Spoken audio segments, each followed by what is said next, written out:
Homem que é tido como o maior serial killer da história de Alagoas, ele vai a júri popular novamente. Albino dos Santos, preso ano passado, tem pelo menos 18 assassinatos atribuídos a ele.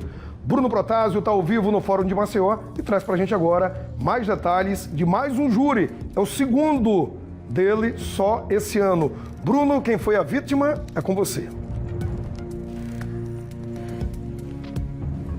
Dessa vez, Douglas, o julgamento vai ser pelo assassinato da mulher trans Louise Gibson Vieira de Melo, que aconteceu em novembro de 2023 no bairro do Vergel.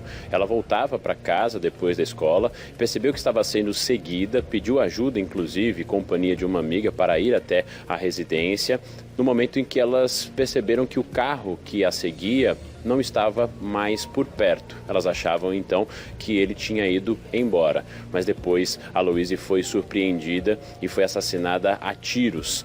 Os disparos, infelizmente, atingiram a cabeça, ela não resistiu aos ferimentos. A polícia, então, começou a investigação e conseguiu identificar ele como o suspeito. Como você disse, o Albino já foi julgado esse ano pela morte do barbeiro, que foi o Emerson Wagner da Silva, de 17 anos. Ele já foi condenado a uma pena de 37 anos, 1 mês e 15 dias de prisão. E este é mais um caso envolvendo o Albino Santos de Lima, assassino em série de Maceió. O julgamento vai acontecer nesta manhã. Eu estou com o juiz Yuli Holter, que vai conversar ao vivo agora com a gente. Doutor Yuli, bom dia.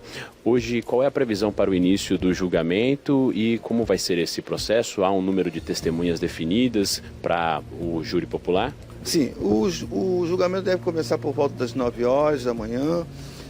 Temos 2 testemunhas e o interrogatório. Em seguida, os debates, né? E o julgamento, que deve terminar por volta de umas 15 horas, 16 no máximo. Diante do que a gente já teve exposto do caso, há uma complexidade ou realmente há um processo natural para esse julgamento? Natural, né? Juridicamente não temos nenhuma situação mais complicada a ser superada nesse julgamento. As 2 testemunhas são de acusação ou tem defesa? 2 de acusação, né? São 2 de acusação e em seguida o interrogatório. O interrogatório deve demorar um pouco mais. E os debates em seguida. Por ser um caso, por exemplo, de um homem que já foi julgado esse ano também por outro crime, muda alguma coisa nesse processo, doutor? Não muda não, né? Inclusive nós temos 6 processos dele aqui na 7ª Vara e a nossa previsão é de um julgamento por mês, terminando no final do ano, todos os 6, né? Doutor, muito obrigado pelas informações. Só reforçando com o senhor, deve acabar mais ou menos por que horas? Mais 15 ou 16 horas por aí.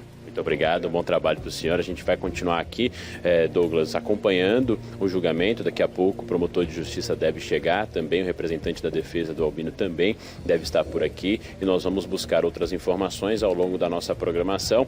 Como ainda temos um tempo para a chegada do promotor de justiça, ainda hoje no BG a gente deve trazer outros detalhes sobre o julgamento, o segundo envolvendo o Albino, assassino em série aqui de Maceió, um dos maiores serial killers do Brasil. E já vamos voltar com outras informações. Volto com você, Douglas. A gente volta a falar de mais um júri popular do serial killer Albino dos Santos. Bruno Protásio volta ao vivo para falar sobre esse assunto, só que agora ele está com a avó da vítima. Protásio, é com você. Douglas, a gente vai agora ouvir o sentimento da família com a expectativa do julgamento. Nós falamos há pouco que a morte da Louise foi no final de 2023. Chegamos agora a junho de 2025 e o julgamento vai acontecer. Nós vamos conversar ao vivo com a Lucineide Vieira dos Santos, avó da Louise. Dona Lucineide, qual é o sentimento nesse momento dos familiares prestes a começar o júri? O sentimento da gente é esse mesmo, né, que a gente esperava, justiça, né? Porque a partir daí, ver se abrevia mais essa dor que a gente sente, né? A cada vez que a TV fala sempre alguma coisa referente a Louise, né? Morreu com tanto sonho, né?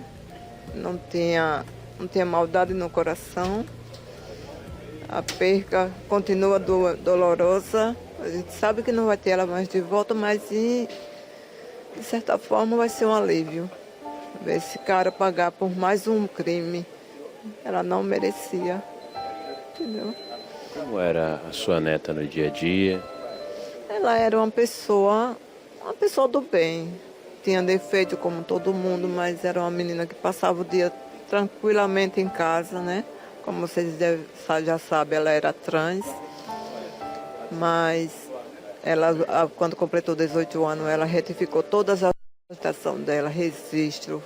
Foi uma festa para ela, porque ela chegou, queimou o registro dela, disse, pronto, o Hudson morreu.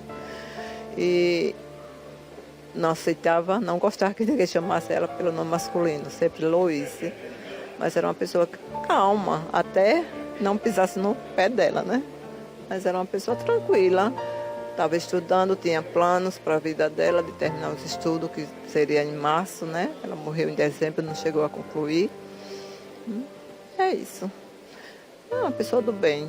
Todo mundo lá gostava dela. Se procurar saber quem era a Luiz, todo mundo vai falar bem. Porque apesar de ser uma trans, mas era no lugar dela, respeitava todo mundo, não tinha maldade com ninguém. Dona Lucineide, muito obrigado por ter conversado com a gente. Ela e os familiares estão com a camisa, com a foto da Louise e agora na expectativa do resultado do júri. Eu volto com você, Douglas. Ok, Bruno, muito obrigado. Vó, força para a senhora. E é o que a gente deseja também, né? Justiça nesse caso, condenação em mais um júri popular para o Albino. Pegou no primeiro 37, que pega no mínimo também a mesma coisa ou mais, né? Ninguém merece. São 18 famílias que sofreram nas mãos desse cara perverso, cruel e frio. Vó, um beijo, que Deus acalente seu coração, tá? Obrigado, Bruno, pelas informações.